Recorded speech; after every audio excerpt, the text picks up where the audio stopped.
Howdy there, folks. This is Lapidary Dave. And in this video, I want to have a chat about lapidary wheels. I want to talk about the longevity of your wheels, like when is it time to change your wheels, what to look for when it's time to change your wheels, what to know about your wheels to help you decide when it's time to buy more. Also, I want to talk about how to get the most out of your wheels, a few tips and tricks that I've learned over the years that really help me get the most out of the wheels to where they last longer and I keep them cutting at their best, and I keep cutting at my best. So what I'm going to talk about in this video doesn't just have to do with the fantastic Diamond Pacific, Galaxy, and Nova wheels, but it also has to do with pretty much every diamond-impregnated resin wheel and diamond-plated lapidary wheel in the industry. All wheels are a little bit different, but for the most part, what I'm going to talk about in this video will have to do with everything. Before we get too into it, I want to say, if you did not know, Diamond Pacific wheels fit on every lapidary machine in the industry. To my knowledge, there has never been a lapidary grinder polisher machine, be it center-driven motor or a pulley motor machine, that has an arbor over 1 inch. Diamond Pacific wheels have a 1-inch arbor hole. And even if you have an old Phantom or a Lortone, Beacon Star that has a arbor smaller than 1 inch, you can put Diamond Pacific wheels on by using spacers. I believe Diamond Pacific provides those, or if you have different types of wheels, you might already have some lying around your shop. So don't get discouraged if you want the Diamond Pacific speed and quality and polish off of your machine, you can do so. So first of all, when is it time to change the wheels? I get this question asked all the time on social media and on YouTube. I know Diamond Pacific gets this question asked all of the time. When I used to work for the other guys, I used to get phone calls and people asking me this question all of the time. And that's kind of a difficult question to answer because there's a few variables. The obvious is when it's starting to affect the quality and the speed of your work. If you look at my wheels, they are pretty beat. You could see through the resin on all 4 of my diamond impregnated resin wheels, but they're all whooped slightly different, and we're going to talk about that a little bit later. But I just want to say, before we go any further, that these wheels actually still work for me. I cut mostly turquoise, like 99% turquoise. That's what sells for me out here in the Southwest, and I'm still rocking and rolling with these wheels. Now, they are affecting my speed a little bit, but not the quality of my work. I'm still getting that Diamond Pacific polish off of my pieces, but it is affecting my speed. Now, I'm only keeping these wheels on here to try to help people understand how long they might last. I consider myself a professional. I cut hundreds of pieces a week, and I'm almost at 2 years of use.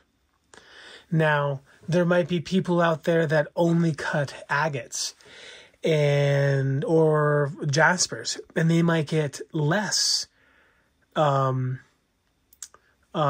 mileage out of their wheels if they're cutting hundreds of pieces a week as well. And there are definitely people out there doing that. Because the stone is more difficult to polish. Turquoise is very forgiving. Agate and jaspers are some of the most difficult stones to polish in the world. So that's what I really want to try to help you folks understand, that it's almost impossible to answer exactly how long are these wheels going to last. If you're a silversmith and you're polishing one piece of stone and go ahead and making a silver setting for that stone, and only cutting that way, it could last years. So think of it this way. If you want to know how long your wheels are going to last, think, what are you going to be cutting? If you're going to be cutting, turquoise, varicites, other types of phosphates or other soft stones, and you're going to be cutting, just assuming you're cutting professionally like me, you might get 2 years out of it. Which, if you're selling your art for what it's worth, every single week you could buy 2 or 3 sets of Novas. But if you're cutting harder things, you're going to wear out faster. Also, if you do not know what you're going to be cutting and you're planning on buying the machine, then expect that you're going to be cutting everything. Soft, medium, hard, hardest. And, and until you get good with your techniques, you might be abusing your wheels a little bit. Abuse does come into play when it's time to change your wheels. I'll talk about technique a little bit later too. So looking at my wheels, they're completely whooped, but I'm still getting the results I want. I am considering changing my wheels just for speed. And lapidary, if you're selling a lot, time is money. And so just think of it this way. Is it slowing you down how worn out your wheels are? Or is it, are you not getting the same type of polish that you wanted? If either of those or the combination of two are a fact for you, then it's time to change your wheels. Now, I'm just trying to explain that don't let the looks of the wheel determine you changing out these wheels. Now, when Diamond Pacific and other brands come brand new out of the box, they're a little bumpy or spiky, some more than others. And this is only because of the way the wheels are made. There are some generics that don't have this at all. And believe it or not, those rough surfaces of the wheels are not when the wheels are cutting the best. Think of it this way. Say you have a stone and you have these little bumps. Well, the stone is riding on top of the bumps. It's not hitting the mass surface area of the wheel. So until those get worn down and you're hitting, the majority of the surface area, you are just getting what, diamond are inside of those bumps. Now, it feels good because usually when you change those wheels, the rough surface is cutting better than your worn out wheels did anyway. But take it from me, years of experience. Take it from Mr. Don from Diamond Pacific. And I'm sure the majority of professional lapidaries out there that fresh wheels are not always the best cutting wheels. In fact, I know professional cutting friends that will take brand new wheels and they will take a diamond or silicon carbide dressing stone or super hard agate or jasper and run it into the wheels until it gets flush, like my 280 grit wheel here.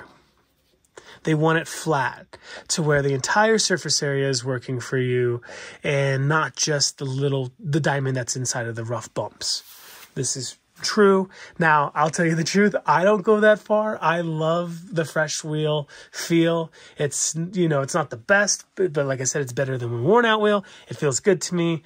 New wheel day is like, oh man, it's better than new shoes or new undies. It's fantastic. It's the best of the best of the best to me. On the topic of other wheels, not every wheel out there that is not a Diamond Pacific wheel works its best when it is broken in. I'm not going to mention other brands, but I will say the generics that you might see on eBay or Amazon that don't usually have any rough surface to them, those are the best when you put them on and they just kind of deteriorate from there. It's definitely a diminishing return. Okay, so you think it's time to change your wheels. Let's just say that you're still getting a good finish like me, but it's slowing you down because your wheels are not what they used to be. You can keep those wheels. When it comes to Diamond Pacific, Genie's I think one wheel on the Pixie. I'm not sure about the Titan. They have this awesome adapter that comes right off the machine. It comes right off the machine. Comes right off the machine.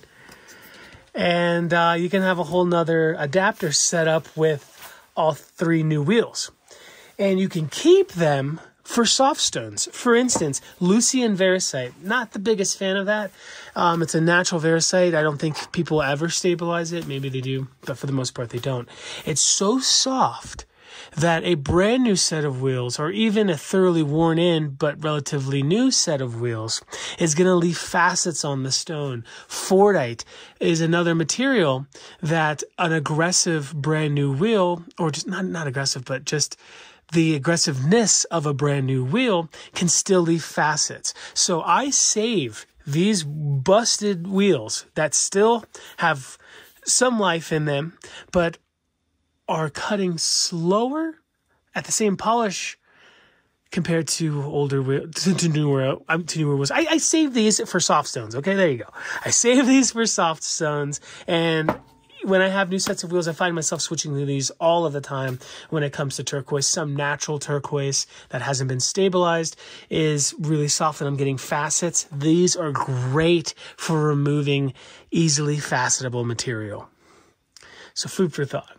They actually last 4 to 7 times longer, and this is not a study that Diamond Pacific did. When I was at the Diamond Pacific factory, Mr. Don was telling me that it was a unrelated person who tested every single wheel in the industry at a mass production cutting operation, and they said 4 to 7 times better.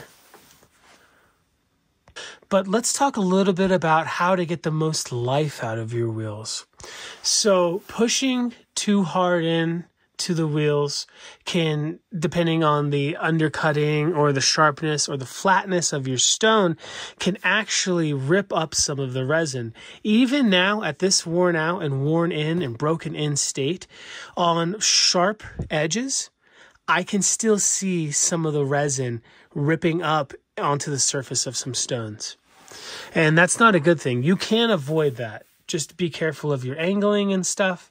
And you could do that. Also, never put the points directly into wheels. I've seen brand new wheels get destroyed, especially when it comes to generic wheels, by people not knowing how to put their stone to the wheels.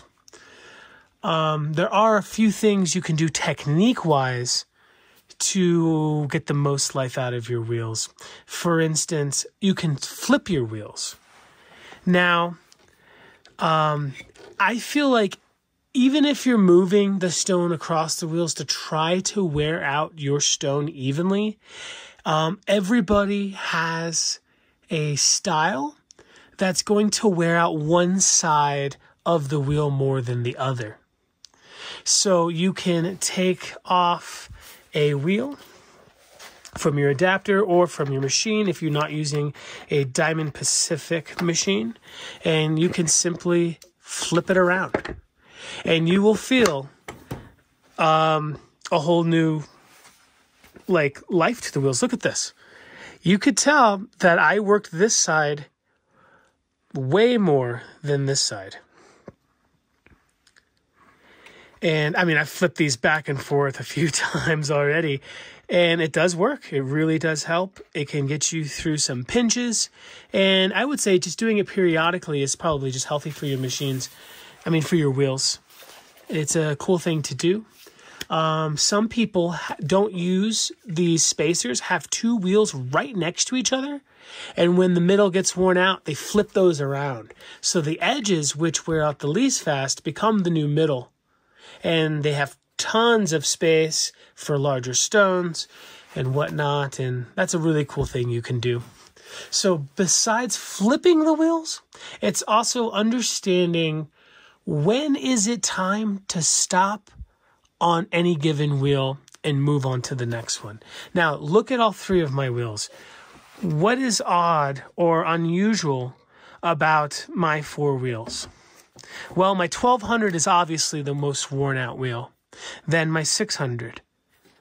And my 3000 is the third most worn out wheel, which is rare. I would think that 3000 is the wheel that would wear out the least. And what wears out the most? 280. That's my best wheel out of all four of these.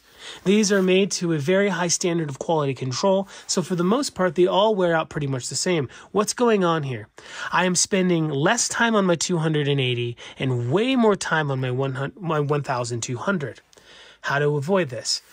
Dry your stone. I cut online a lot, so I'm almost never drying off my stone. But when I do, it's usually on the 280. 280 diamond impregnated resin has the largest responsibility out of any of the resin wheels because it's removing hard wheel scratches. So I know this, and I'm always drying off the stone after 220 and going to 280 to see if I'm done with 280. It's pretty obvious because it removes a lot of facets, especially on the turquoise I cut a lot. But after that, I'm kind of just blindly going through, feeling. You do get a little bit of a feel for when the 280 facets are gone or just the roughness of that, and etc. And you lose it about 12 to 3000. So by drying off your stone, you're figuring out when are the last scratches replaced with the new ones. And which means you're ready to move on to the next wheel. Staying on any one wheel too long or longer than necessary does two things. First of all, you're wasting your time. Time is money in lapidary. Doesn't everybody want to cut the best pieces they can as fast as they can? I mean, I know I do. I cut cabs in 2 to 5 minutes that my friends can take over an hour for. I take pride in that. You know, I worked my butt off and I really, really connect with the wheels and stuff, and so can you. But also, you're wasting diamond. If you're just sitting there, just grinding and not drying off to look because you want to make sure you're getting everything, but you're not looking, then you're wasting your diamond and you're wasting your wheels. And, which is also money. So do yourself a favor, in between every grit, dry off your stone, look for the scratches. You will get an eye for 80, 220, 280, 600, and 1200, maybe even, well, you do get an eye for 3000, but I can see a stone. When people send me pictures of stones and ask me what they're doing wrong, I can point out, that's an 80 grit scratch. That's 220. That's 280 over here. There's a little bit of 600 here, and the 1200 is not going to remove any of that, except for the 600. So getting an eye for the scratches, not wasting too much time by drying it off, you're gonna have happier wheels. They're gonna wear out evenly. You're going to get the most out of your wheel. So besides getting a feel for when your wheels are ready to be changed, something that might be relevant to some of you folks, especially if you're not using Diamond Pacific wheels, is you might get some cracks or blowouts, like chippage of the diamond impregnated resins. In my experience, that usually happens with other brands. I've never had that happen to Diamond Pacific wheels, the blowout chippage. And that happened to me because it was so cold in my shop. The water was dripping down to the bottom, freezing and damaging the integrity of the resin. Every single brand, for the most parts, using their own formula of diamond powder, graded in their own way, and the resin actually isn't the same between brands. So if you're having a problem with chippage and you work in the cold like me, or your shop gets cold when you go to bed at night, just dry off your wheels at the end of the night. Also, I've heard when it comes to cracks, sometimes you can avoid that by not leaving your wheels dirty, which can dry them out and potentially crack them. This is just something that I've heard and I've seen at like Gem and Mineral Club groups to clean off the resin wheels when you're done with them. Again, I've never had any problem with cracking on Diamond Pacific wheels or chippage, but this might be helpful for you non-DP wheel users. Anyway, I hope this was helpful for those of you that want to know how to get the most out of your wheels and when to change your wheels. and a little bit of maintenance there. If you folks have any questions, go ahead and leave it in the comment section of the video. Me or someone is always willing to help. If you have any other ideas on maintenance or techniques on getting the most life out of your wheels, we definitely want to hear it. This video is just made for community. You know, we should be helping each other as much as possible. So let us know if you got any ideas. We might make another video on this topic down the line. Yeah. Until next time, folks, thank you so much. See you soon.